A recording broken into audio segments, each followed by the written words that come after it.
One weighed as much as a loaded Boeing 737. The other was longer than a school bus and could squeeze with the force of a crocodile's bite. Both were the largest predators of their kind that ever existed. And they never met, missing each other by millions of years and entire oceans. But what if they hadn't? Here's the problem with that fight, and it's a problem nobody who stages these battles ever admits to you. These two animals could not have met. Not probably didn't, could not. The biggest shark that ever lived, Megalodon, vanished around 3.6 million years ago. The biggest snakes that ever lived were already long gone before that. The Indian giant Vasuki was crawling through its swamp about 47 million years ago, and even the famous Titanoboa died out around 58 million years ago. So the snake was already extinct for tens of millions of years before the shark was even born. That's a bigger time gap than the one separating you from a T-Rex. And even if you fix the timing, even if you drop them into the same moment, they still lived in completely different worlds. Megalodon was an open ocean animal, a creature of deep blue water. The giant snakes were ambush predators of hot, shallow, murky swamps. One ruled the sea, the other ruled the mud. Their paths would essentially never cross. I want you to really sit with that time gap for a second, because it reframes this whole matchup.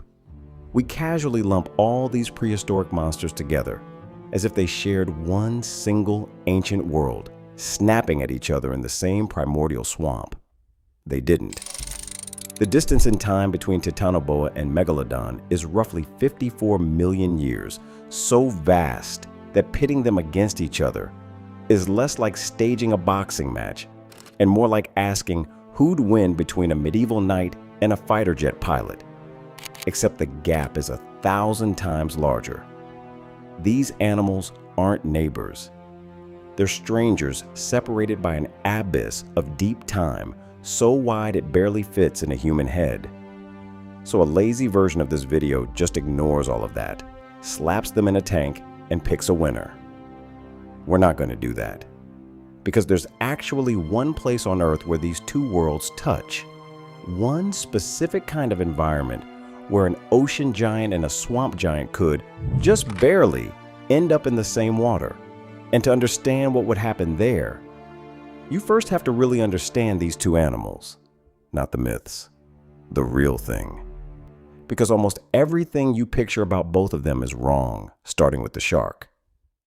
Let's get one misconception out of the way immediately, because it's the big one. When you picture Megalodon, you are almost certainly picturing a great white shark scaled up to monster size. A big, bulky, torpedo-shaped great white. That image is everywhere. Every movie, every documentary, every toy. And according to the most detailed reconstruction we have, it is probably wrong. In 2024, an international team of 26 shark and fossil experts published a major reassessment of Megalodon's body, and they landed on something surprising. Megalodon likely was not a bulked up great white at all. It was a sleeker, longer, more slender animal, closer in body plan to something like a lemon shark. Think less of a giant, angry torpedo and more of an impossibly long, streamlined cruiser. That matters for our fight, and we will come back to it, because body shape changes everything about how an animal moves. Now, the size, because the size is genuinely hard to believe. Megalodon reached at least 50 feet in length, and the largest individuals may have pushed towards 60, 70, even 80 feet in some estimates. A large one could weigh around 94 metric tons. Let me try to make that number real for you. That is heavier than most of the biggest dinosaurs. It is in the range of a large modern whale. It is roughly the weight of a fully loaded commercial airliner. This was not just the biggest shark that ever lived. It was one of the largest predatory animals in the entire history of life on this planet. Nothing that hunts today comes anywhere close.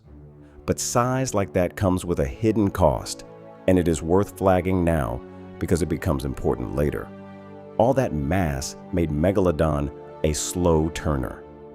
Estimates put its cruising speed at a steady but unhurried pace, efficient for covering huge distances across the ocean, but not nimble. A body that big has enormous momentum. It takes time and space to change direction, the way a fully loaded truck cannot corner like a sports car. Now, here's the part that should make your skin crawl: the teeth. Megalodon's teeth could exceed 7 inches long, about the size of your whole hand, from wrist to fingertip. Each one was triangular, thick, and edged with fine serrations like a steak knife, perfect for slicing through flesh and bone. And it didn't have a few of them. It had around 276 teeth, arranged in 5 stacked rows, a conveyor belt of blades that replaced themselves as they broke or wore down. If you found a Megalodon tooth today, it would fill your palm, and that's just one tooth out of a jaw that could open wide enough to swallow a person whole without much effort. But teeth are nothing without the muscle to drive them. So how hard did Megalodon bite? The estimates land somewhere between 24,000 and 40,000 pounds of force. For comparison, a great white shark, already one of the most powerful biters alive, comes in around 4,000. A large saltwater crocodile, which has the strongest bite of any living animal, manages around 3,700. Megalodon's bite was roughly 10 times more powerful than a great white's. Scientists describe it as being like an industrial hydraulic press, the kind of machine that crushes cars into cubes. A single bite from this animal didn't wound its prey. It structurally destroyed it. Though let's kill one movie myth while we're here. For all that power, Megalodon couldn't bite a ship in half or crush a boat like a tin can. Its jaws were built to slice flesh and bone, not chew metal and wood. It was a hunter, not a wrecking ball, but against anything made of flesh and blood, nothing in the ocean's entire history hit harder. And we know how it used that bite, because it left evidence behind. Paleontologists have found Megalodon bite marks on the fossilized bones of ancient whales. The pattern of those injuries suggests Megalodon wasn't just biting wherever it could reach. On at least some prey, it seems to have targeted specific regions, going for areas near vital organs, or first crippling the whale's flippers and tail to stop it from escaping, then moving in for the kill on a helpless animal. That's not mindless. That's a hunting strategy. This was a smart, calculating apex predator that had co-evolved with whales as its main food source, and it needed a lot of them. An animal this size required something like 100,000 kilocalories every single day just to keep functioning. It was an eating machine on a scale that's almost impossible to picture. And here's a detail that makes Megalodon even more formidable and even more alien to us. It was probably at least partially warm-blooded. Analysis of its teeth suggests Megalodon could keep its body temperature elevated above the surrounding water, a rare, expensive, powerful adaptation that let it stay fast and active in cooler seas and hunt across a huge range of the globe. Megalodon teeth have been found on every continent except Antarctica. This wasn't a regional monster. It was a planet-wide apex predator that ruled the world's oceans for roughly 20 million years, an almost unimaginable reign. To put that in perspective, our own entire genus, Homo, is only about 2 or 3 million years old. Megalodon dominated the seas for something like 10 times longer than humans have even existed. And one more thing, because it feeds directly into our fight. Megalodon gave birth to live young, and even its babies were enormous. A newborn Megalodon may have been around 12 feet long, already bigger than most great white adults today. There's even evidence of a chilling behavior in the womb. The strongest embryos likely ate their weaker siblings before birth, a head start on a lifetime of being the biggest, hungriest thing in the water. This was an animal born deadly and built to dominate from its first breath. So that's our shark. Sleeker than you thought, longer than you thought, warm-blooded, planet-spanning, with a bite like a car crusher and the intelligence to aim it. It sounds unbeatable. And in the open ocean, it absolutely is. Nothing that has ever lived could touch it there.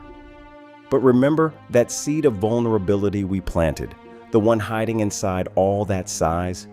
Keep it in the back of your mind, because our challenger is about to build its entire chance of survival around it. Now we have to leave the deep blue water and go somewhere hot and green and still. We have to go to the swamp. The famous one is Titanoboa, the snake most people know, pulled from a Colombian coal mine, around 42 feet long and over 1,000 kilograms.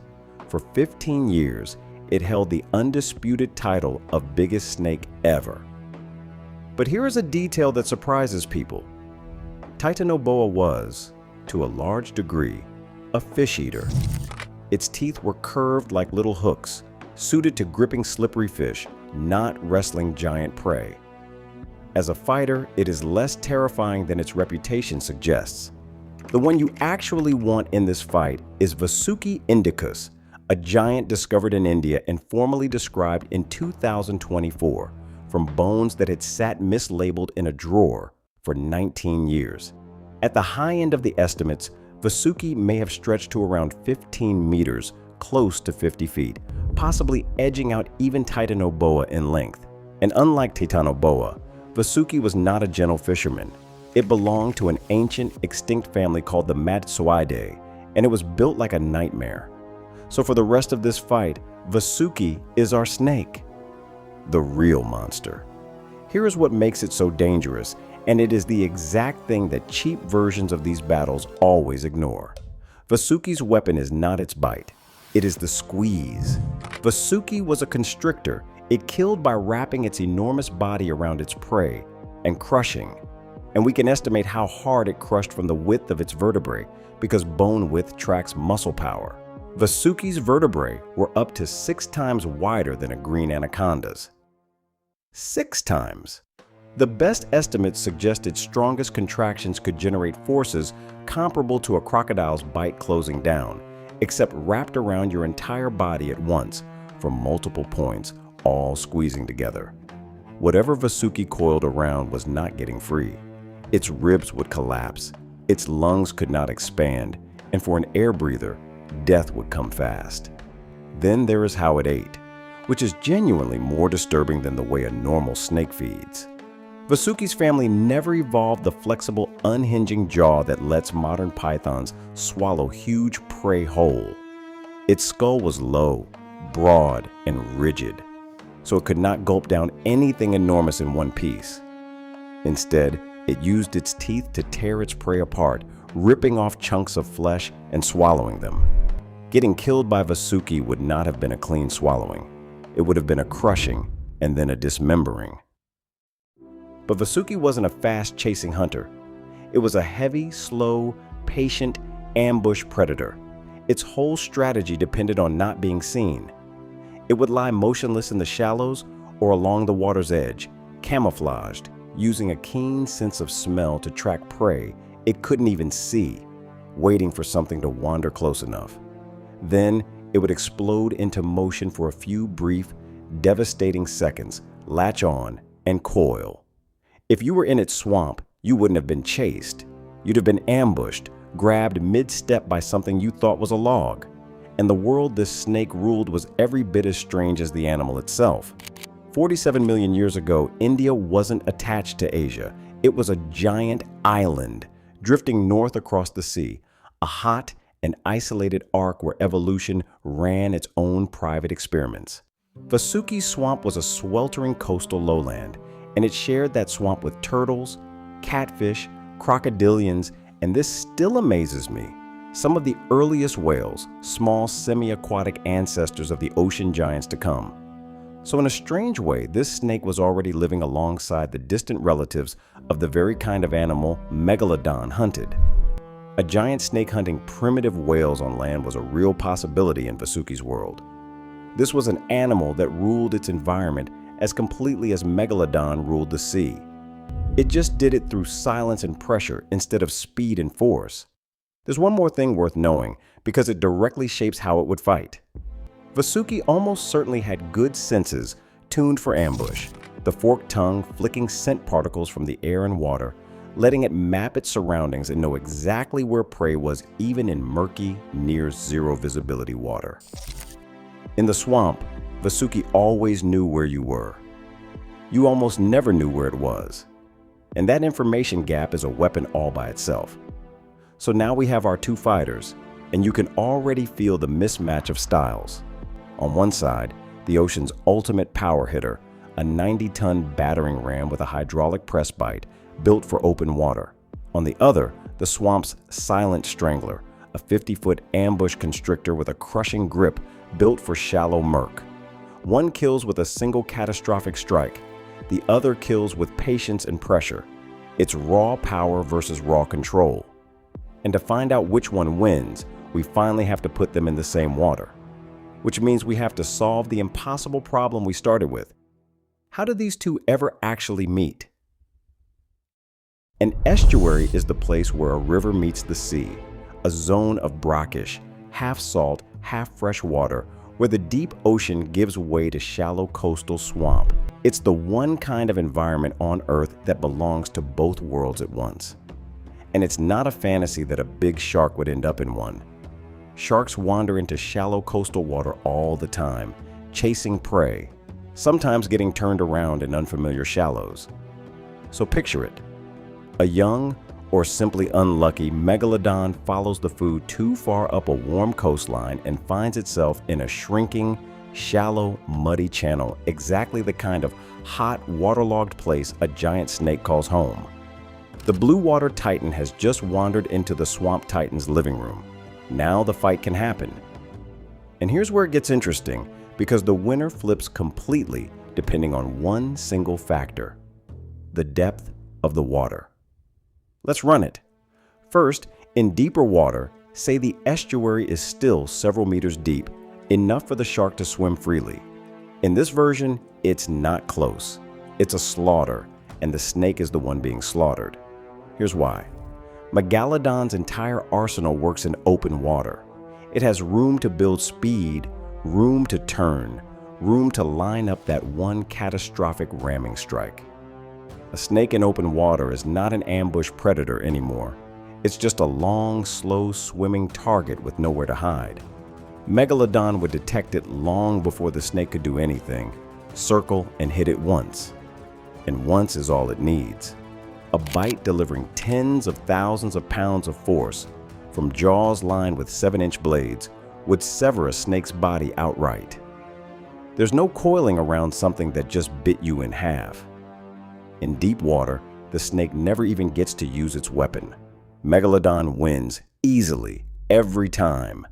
If you drop these two into the open sea, this video would be about 90 seconds long. But now let's drain the water down. Let's make it a true shallow swamp, 1 meter deep, thick with mud and roots and tangled vegetation, the kind of place the giant snake evolved for and the shark has never seen. Suddenly the whole fight inverts. And this is exactly the scenario the shark should fear, because now Megalodon's colossal size becomes its greatest liability. Think about what a 90-ton, 60-foot shark actually needs. It needs deep water to maneuver, and it needs water constantly flowing over its gills to breathe. In a shallow, muddy channel, both of those things are stripped away. The shark can barely turn. Its immense body, so graceful in open ocean, is now a burden it can hardly move, half-beached, thrashing, dragging itself through mud that was never meant to hold something its size. It's slow, it's clumsy, and it's half-stuck. And this is the snake's entire world. Vasuki isn't at a disadvantage now. It is doing exactly what it evolved over millions of years to do.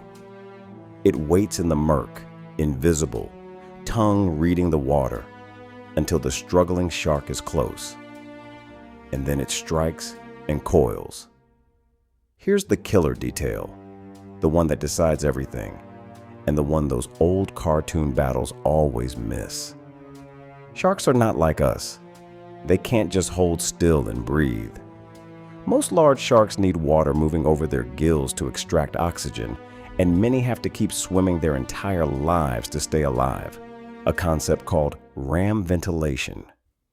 Stop the movement, and you stop the breathing. So the moment Vasuki wraps around Megalodon's body and pins it in place, it isn't just crushing the shark, it's stopping it from moving. And a shark that can't move water over its gills is a shark that's slowly suffocating. Vasuki wouldn't need to outmuscle 90 tons of predator in a single instant. It would just need to hold on in the shallows and let the shark drown in the very air-choked water it can't push through its gills. The crocodile force squeeze collapses the shark's ability to swim. The inability to swim collapses its ability to breathe. Every second Vasuki holds, the shark gets weaker, and the snake's grip does not. In the swamp, patience beats power. Now, is it a guaranteed win for the snake even in the shallows? No. And this is where being honest matters. That first strike is everything. If Megalodon, even half stuck, manages to twist and land a single bite before the snake gets its coil set, the fight is instantly over and nothing survives those jaws, swamp or no swamp. So the shallow water battle is a knife's edge. It comes down to whether the ambusher gets its grip locked before the shark connects with those teeth. But the crucial point is this. In the swamp, the snake has a real, live chance. It has a path to victory that simply does not exist in open water. And that's what makes this fight fascinating instead of one-sided. So who actually wins? Here's the honest answer, and it's more satisfying than just picking a favorite.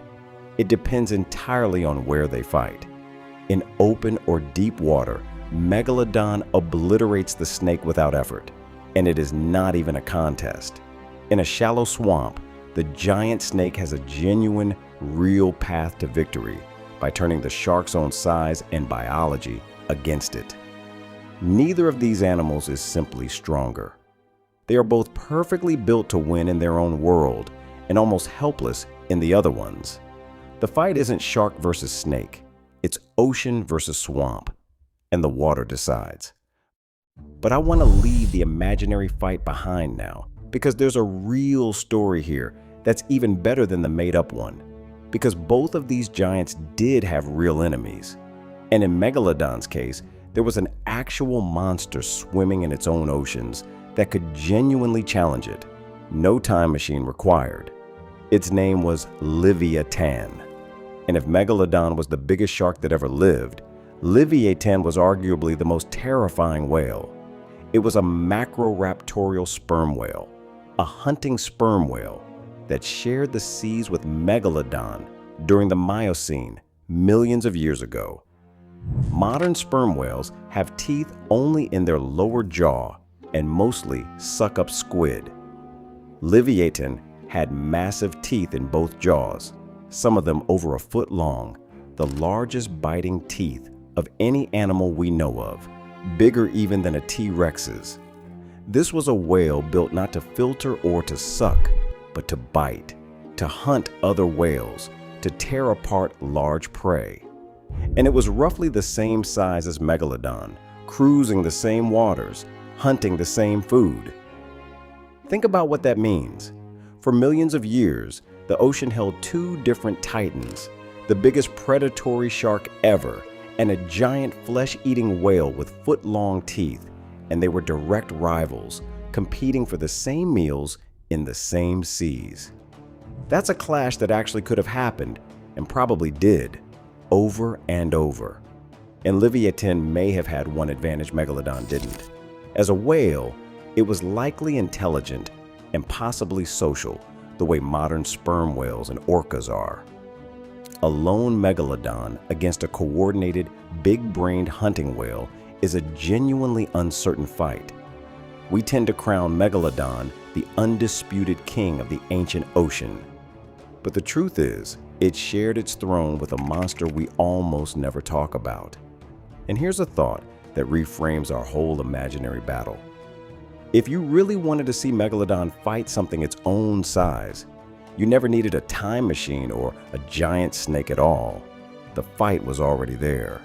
playing out in the real Miocene ocean between the mega-toothed shark and the killer whale of its day.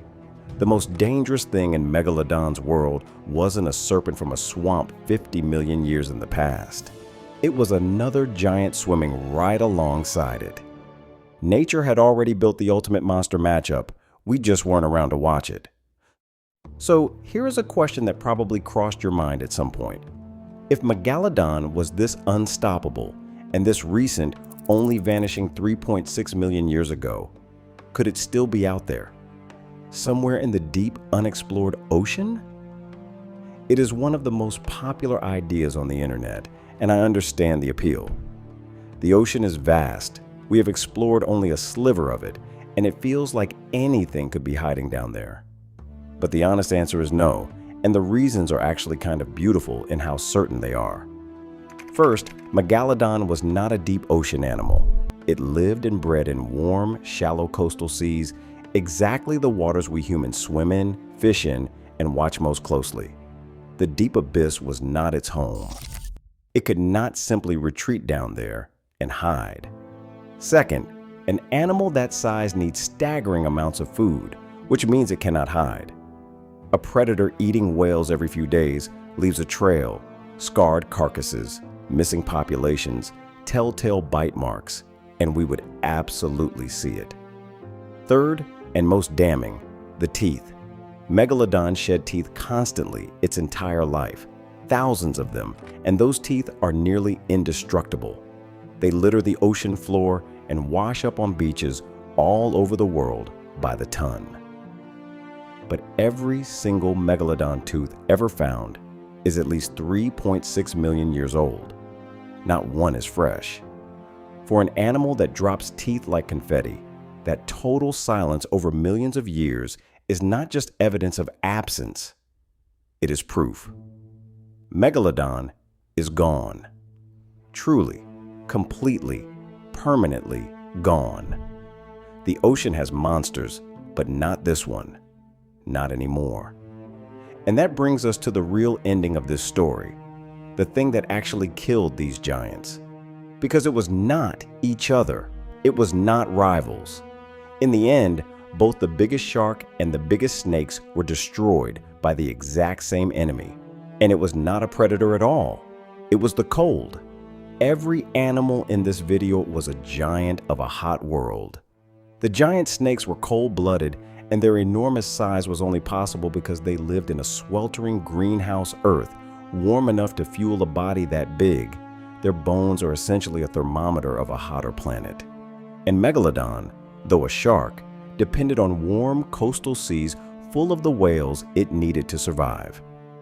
Then the planet cooled. The great warm shallow seas began to retreat. The climate dried and chilled, and the worlds that made these monsters possible fell apart. For the snakes, it was almost gentle in its cruelty. As the greenhouse ended and temperatures slid downward, a cold-blooded giant simply cannot keep its enormous body running. Its metabolism slows, its growth ceiling drops, the very heat that built it drains away. Continent by continent, the giant serpents vanished in India, Africa, and South America, not hunted to death, just quietly switched off as the thermostat fell. Megalodon's ending was its own kind of tragedy. As the world cooled around 3.6 million years ago, its warm nurseries, the shallow coastal seas where it birthed and raised its young, began to disappear. The whales it depended on migrated toward colder polar waters that Megalodon could not efficiently follow. And into this shrinking, cooling world came a new competitor, smaller, faster, nimbler predators, including the ancestors of the great white shark and pack-hunting ancestors of the orca, all carving into the same food supply. The biggest shark that ever lived did not lose a fight. It lost its world, starved and outcompeted as the ocean it was built for slowly ceased to exist. One by one, the giants winked out, not beaten in combat, but chilled and starved out of existence by a changing planet. That is the part I cannot stop thinking about. We love to imagine these two monsters tearing into each other, the ultimate shark against the ultimate snake, a battle for the ages. but neither of them was ever brought down by a rival's teeth or a rival's coils. They were brought down by a few degrees of temperature. The biggest shark that ever lived and the biggest snake that ever lived have that in common. They were both too big, too specialized, too perfectly adapted to a warm world that didn't last. They never met. They never could have. But they share the same grave. It was dug not by each other, but by a cooling planet that simply stopped being the kind of place that grows monsters. And maybe that's the real answer to what if they met. They didn't need to fight. The world that built them was always going to be the thing that ended them. The most dangerous predator in this whole story was never the shark or the snake. It was time. And here's the quiet, humbling thought to end on. The same rule still holds today. Every giant alive now, the blue whale, the great white, the anaconda, exists only because the climate allows it. Change the temperature enough, and the biggest, most magnificent animals are always the first to fall. The monsters don't die because something stronger comes along. They die when the world stops being the world that made them.